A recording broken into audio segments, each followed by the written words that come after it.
Hello students, in previous part we have discussed about the anodizing process. What would happen when metal react with oxygen, with water and acid. In this part we will discuss about some other features of metals and non-metals.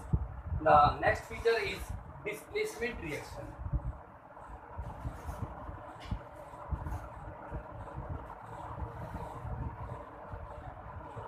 Displacement reaction. What do you mean by displacement reaction? We have already studied in displacement reaction in chapter number 1. The reaction in which high reactive or more reactive element displaces a less reactive element from its salt solution. The chemical reaction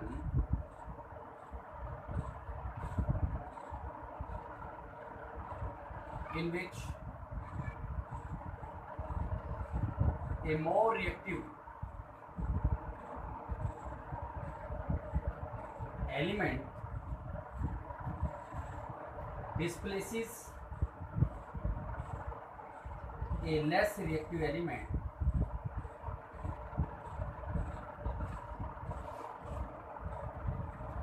from its salt solution. कोई भी salt का solution किसी metal के साथ element के साथ यदि उसमें उससे ज़्यादा मोर रिएक्टिव एलिमेंट को डिस्प्लेस कर दें, सोल्यूट कर दें, तो मोर रिएक्टिव जो होगा वो लेस रिएक्टिव को उसके ही सॉल्यूशन से डिस्प्लेस कर देता है. That reaction is called displacement reaction. For example हमारे पास कॉपर सल्फेट, कॉपर मेटल का साथ सल्फर को सल्फेट को मिलाया कॉपर सल्फेट का सॉल्यूशन है. कॉपर सल्फेट के सॉल्यूशन का कलर होता है blue.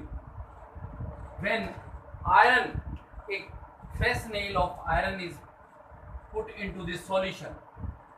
Iron, the fresh nail इसका कलर है grey. Then iron is more reactive than copper. यहाँ पर आयरन कॉपर से मोर रिएक्टिव है, तो आयरन क्या करेगा, कॉपर को इसके ही सॉल्यूशन से डिस्प्लेस कर देगा. तो क्या बन जाएगा, आयरन सल्फेट FeSO4. सॉल्यूशन का कलर कैसा हो जाएगा, ग्रीन. और कॉपर जो है कॉपर को डिस्प्लेस कर देगा, आयरन कॉपर कलर कैसा हो जाएगा, ब्राउन.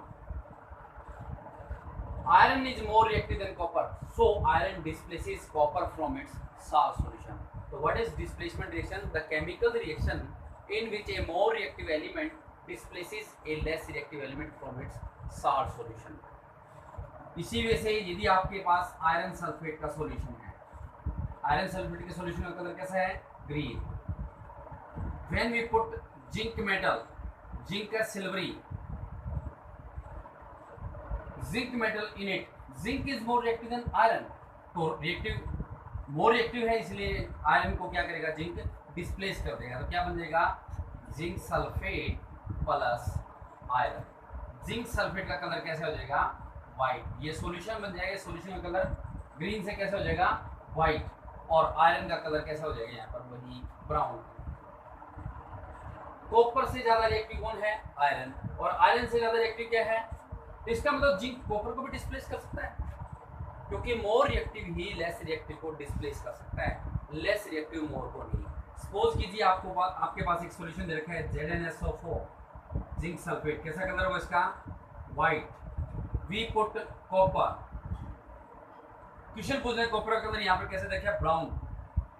तो कई बार ऐसा क्वेश्चन आता है, complete the chemical equation. What would happen, is this displacement reaction?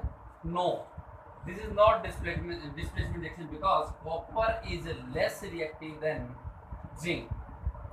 Less reactive not displaces the more reactive, but more reactive displaces the less. तो आप क्या लिखेंगे, there is no chemical reaction take place.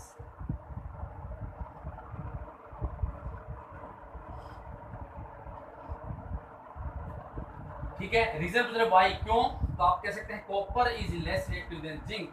Less reactive element does not displace a more reactive element, but we know that more reactive element displaces a less reactive element.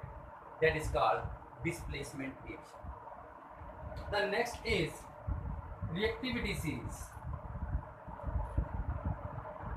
reactivity series. What is reactivity series? एक metal की ऐसी list बनाना जिसमें metal को arrange करना है उसके decreasing order में, यानी सबसे पहले मोर रिएक्टिव, उससे फिर लेस रिएक्टिव, उससे लेस रिएक्टिव। तो मेटल को उनके रिएक्शन की डिक्रीजिंग ऑर्डर में अरेंज करने की लिस्ट को हम क्या बोलते हैं? Reactivity series. A list of metal in which they are arranged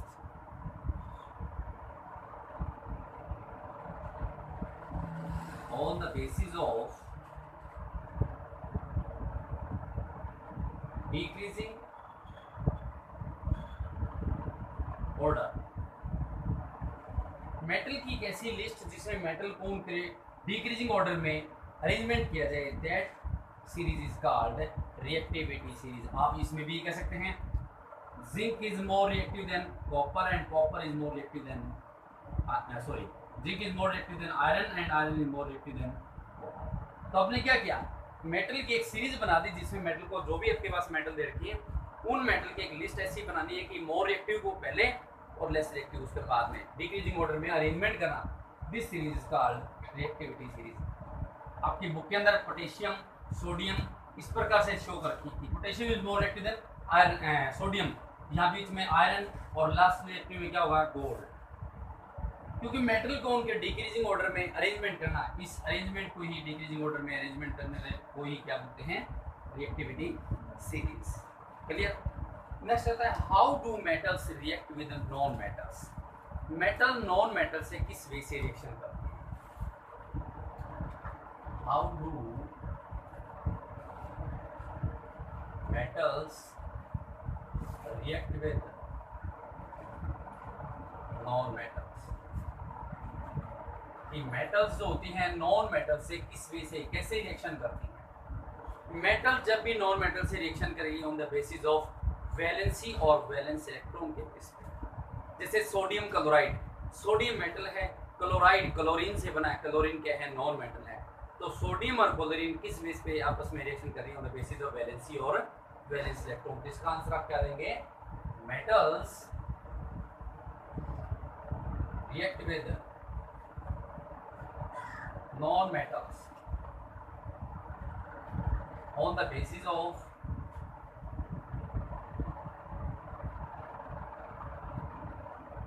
valency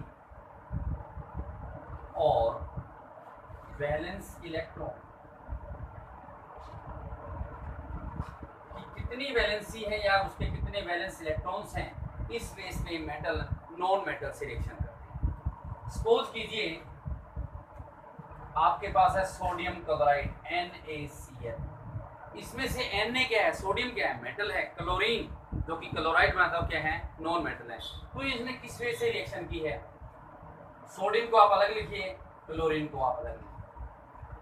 sodium के वैलेंस इलेक्ट्रॉन कितने हैं? वैलेंस इलेक्ट्रॉन होते हैं बेटा the number of electron which is present in outer most shell. Outermost orbit के अंदर जितने number of electron होते हैं उसको बोलते हैं वैलेंस इलेक्ट्रॉन। तो पहले आप थोड़ा सा वैलेंस इलेक्ट्रॉन के बारे में पढ़िए। Valence electron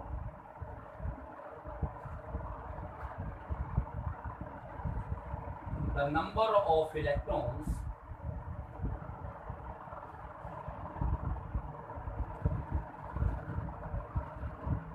which are present in outermost shell or orbit। किसी भी मेटल के जब इलेक्ट्रॉनिक कॉन्फ़िगरेशन करते हैं तो उसमें आउटर मोस्ट शेल के अंदर जितने नंबर ऑफ इलेक्ट्रॉन प्रेजेंट होते हैं उतने नंबर ऑफ इलेक्ट्रॉन को क्या बोलते हैं? Valence electron. जैसे कि सोडियम कौन से नंबर पे है? 11 पे। तो फर्स्ट ऑर्बिट में 2 इलेक्ट्रॉन, सेकंड में 8, थर्ड में कितने बचते हैं इसके पास? 1। तो 1 इसका क्या कहलाएगा? Valence electron. हमने 1 इसका वैलेंस इलेक्ट्रॉन शो। इसी वजह से क्लोरीन 17 नंबर पे है, फर्स्ट में 2, सेकंड में 8, थर्ड में 7। तो इसका मतलब इसके वैलेंस इलेक्ट्रॉन कितने हैं? 7। तो 2 to 4 to 6 and 1 7। Clear? Sodium कब सेटिस्फाई हो सकता है? जब सोडियम के आउटरमोस्ट शेल में कितने हैं? 1 है। या तो ये 7 गेन करे या 1 छोड़ दे, तभी ना। यदि ये 1 इलेक्ट्रॉन छोड़ दे, इसको दे दे, इसके पास कितने थे 7 थे। 7 के लिए 8 करने के लिए पूरा क्या करेगा ये, 1 लेगा या 7 छोड़ेगा, जो कम हो वो काम करेगा, 1 ले लेगा। तो इसने क्या किया, एक इलेक्ट्रॉन को लेस कर दिया, तो इसमें इलेक्ट्रॉन एक लेस होते ही पॉजिटिव चार्ज हो गया। क्लोरीन ने एक इलेक्ट्रॉन गेन कर लिया, तो कौन सा होगा चार्ज इसके ऊपर, नेगेटिव, एक पॉजिटिव एक नेगेटिव, तो क्या बन गया हमारा Na। क्लियर। तो नंबर ऑफ इलेक्ट्रॉन जो आउटर मोस्ट शेल में प्रेजेंट होते हैं उसको क्या बोलते हैं, वैलेंस इलेक्ट्रॉन। एक और आता है valency, define valency.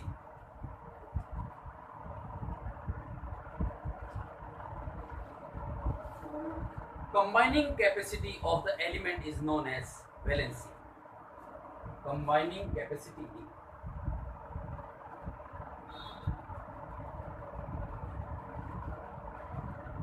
of electrons is called valency. किसी भी एलिमेंट की जो कंबाइन इलेक्ट्रॉन की कंबाइनिंग कैपेसिटी होती है उसको क्या बोलते हैं, वैलेंसी। लेकिन क्लियर नो द डेफिनेशन, आप इसकी डेफिनेशन दूसरी वे से दे सकते हैं। The elements whose outermost shell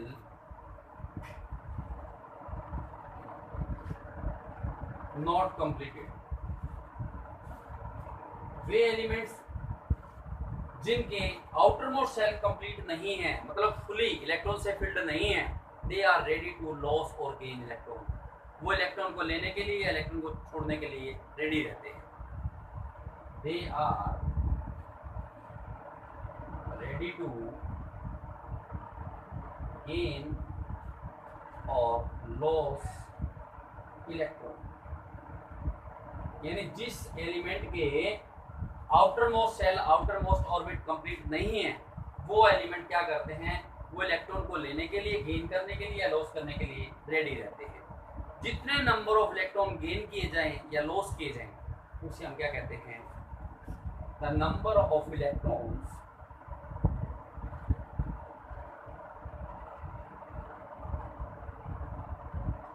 are gained और लॉस्ट is called वैलेंसी। जिन एलिमेंट्स के आउटर मोस्ट शेल कंप्लीट नहीं है वो क्या करते हैं, या तो इलेक्ट्रॉन लेने के लिए या इलेक्ट्रॉन देने के लिए रेडी रहते हैं। जितने नंबर ऑफ इलेक्ट्रॉन गेन किए जाएं या लॉस किए जाएं वो उसकी क्या कहलाएगी, वैलेंसी। जैसे सोडियम का वैलेंस इलेक्ट्रॉन कितना था, सोडियम है जिस प्रकार से, फॉर एग्जांपल सोडियम 11 नंबर पे है, तो फर्स्ट ऑर्बिट में 2, सेकंड में 8, थर्ड में 1, यही ना। वैलेंस इलेक्ट्रॉन कितने होंगे इसके, वैलेंस इलेक्ट्रॉन क्या होते हैं, the number of electron which is present in outer most shell. तो number of electron outer most shell में कितना है, 1, तो इसका मतलब इसके वैलेंस इलेक्ट्रॉन कितने हैं, 1। तो इसकी वैलेंसी भी क्या होगी, वैलेंसी मतलब इसका आउटर मोस्ट शेल कंप्लीट नहीं है, कंप्लीट करने के लिए कम से कम ऑक्टेट का कितने होने चाहिए, 8 होने चाहिए। 8 के लिए है इसके पास कितने, 1। 8 के लिए क्या करेगा, या तो 7 गेन करे या 1 लॉस कर दे, जो कम होगा वो करेगा, तो क्या करेगा, 1 लॉस कर देगा। तो कितने इलेक्ट्रॉन लॉस करा, ये 1, तो इसकी वैलेंसी भी क्या है, 1। कोई जरूरी नहीं है कि जितने वैलेंस इलेक्ट्रॉन हो तो नहीं इसकी वैलेंसी हो। सो हम नाइट्रोजन का एग्जांपल लेते हैं, नाइट्रोजन 7, 14, फर्स्ट में 2, सेकंड में इसके 5, ठीक है। तो इसमें वैलेंस इलेक्ट्रॉन कितने होंगे इसके, आउटरमोस्ट शेल में कितने हैं, 5, तो इसकी वैलेंस इलेक्ट्रॉन कितने हैं, 5। वैलेंसी क्या होगी, आउटरमोस्ट शेल में 5 है, कम से कम 8 होने चाहिए, या तो 3 गेन करे या 5 छोड़ दे, 3 गेन कर लेगा तो इसकी वैलेंसी कितनी होगी, क्लियर। ये वैलेंसी और ये वैलेंस इलेक्ट्रॉन। कभी भी मेटल्स नॉन मेटल से रिएक्शन करती है, किस बेस पे करती है, on the basis of valency और वैलेंस इलेक्ट्रॉन। जब मेटल नॉन मेटल से रिएक्शन करते हैं कंपाउंड बनते हैं, क्योंकि कंपाउंड में क्या, सोडियम क्लोराइड। कैसा कंपाउंड बना, इन्होंने एक्सचेंज ऑफ आयन किए हैं, एक ने पॉजिटिव चार्ज एक में negative charge, exchange of ion किए हैं, तो कौन से कंपाउंड बनते हैं, आयोनिक कंपाउंड बनते हैं, क्योंकि आयन एक्सचेंज कर रहे हैं। व्हेन मेटल, इसके बाद है when metals react with non metals,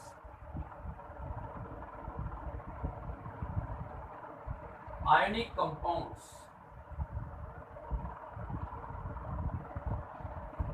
for जब मेटल नॉन मेटल से रिएक्शन करेगी तो कौन से कंपाउंड बनेंगे? आयोनिक कंपाउंड्स बनते हैं। For example sodium chloride, magnesium chloride, ये कंपाउंड कैसे हैं? आयोनिक हैं। अब डेफिनेशन आते हैं, define ionic compound. Define ionic compound.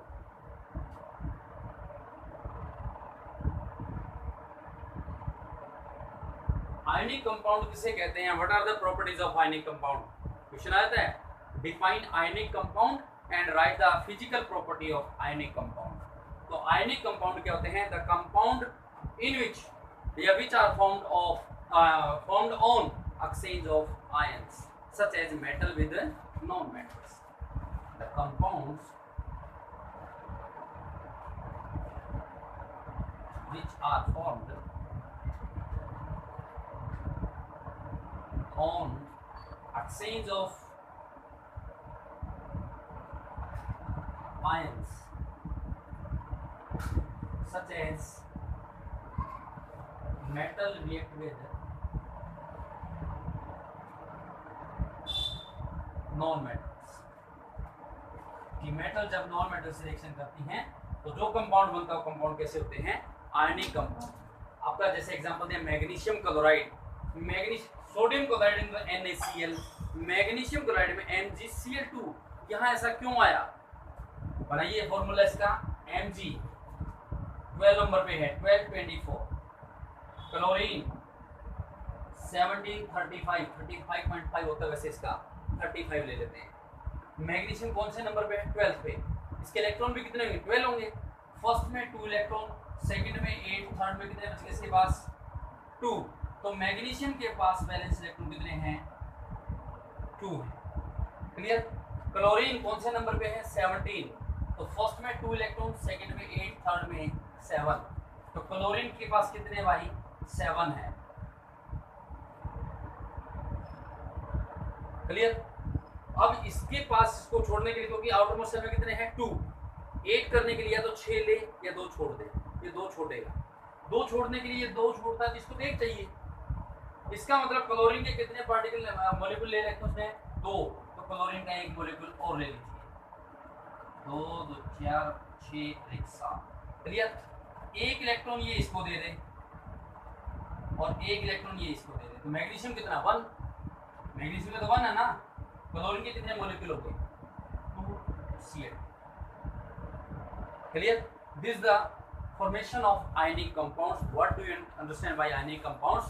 The compounds which are formed on exchange of ions, those are called ionic compounds. For example, when metal react with non-metal. In next part we will discuss about the physical properties of ionic compounds.